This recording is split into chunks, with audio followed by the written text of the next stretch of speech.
Legumes, by which they mean all kinds of beans, chickpeas, split peas, and lentils, are an excellent source of many essential nutrients, vitamins, minerals, fibers, antioxidants, and not just an excellent source, perhaps the single cheapest source in terms of nutrition density per penny. The four that really pull out from the pack are pinto beans, lentils, black beans, and kidney beans. And all that nutritional quality may have beneficial effects on excess body weight, insulin resistance, high cholesterol, inflammation, and oxidative stress, all major cardiovascular risk factors. So, do men and women who eat more beans tend to have less heart disease?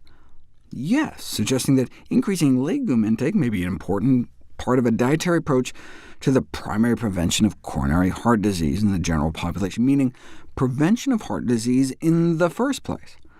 But maybe those eating more bean burritos are just eating less beef burritos. They took that into account, controlling for meat intake, fruits and vegetables, and smoking and exercise, and still the bean eaters appeared to be protected. Note the highest category here was eating legumes 4 more times a week. In my daily dozen, I recommend people eat legumes 3 times a day.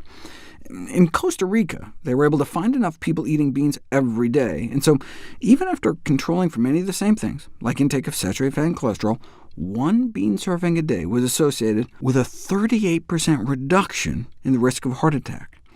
Yeah, but do you actually get to live longer too? Yes, apparently so. An 8% lower all-cause mortality, again, after adjusting for other dietary factors. You can't control for everything, though. You can't really prove cause and effect until you put it to the test. Randomized, controlled interventional trials have found that dietary bean intake does significantly reduce bad cholesterol levels.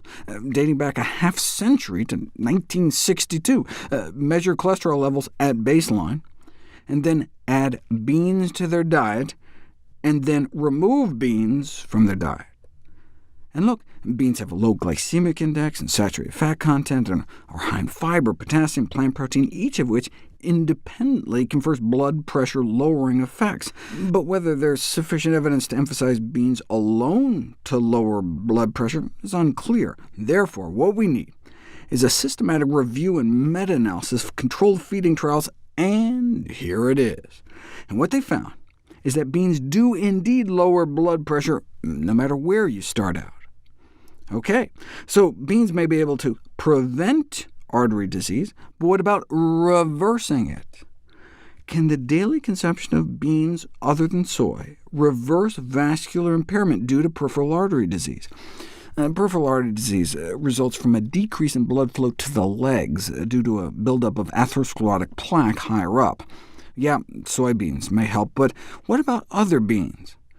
So they had 26 individuals with peripheral artery disease consume 1 serving a day of a combination of beans, split peas, lentils, and chickpeas for 8 weeks. Basically, how you diagnose and follow the disease is with the ankle brachial index, which is just the ratio of blood pressure at your ankle compared to your arm. Once it dips below 0.9, that means you must have some kind of clogs in blood flow to your lower body. But eat some beans, and you may get a significant increase, enough to push 4 of 26 participants up into the normal range after just 8 weeks eating some beans. Now, there was no control group, but people tend to get worse, not better. The researchers conclude a legume-rich diet can elicit major improvements in arterial function.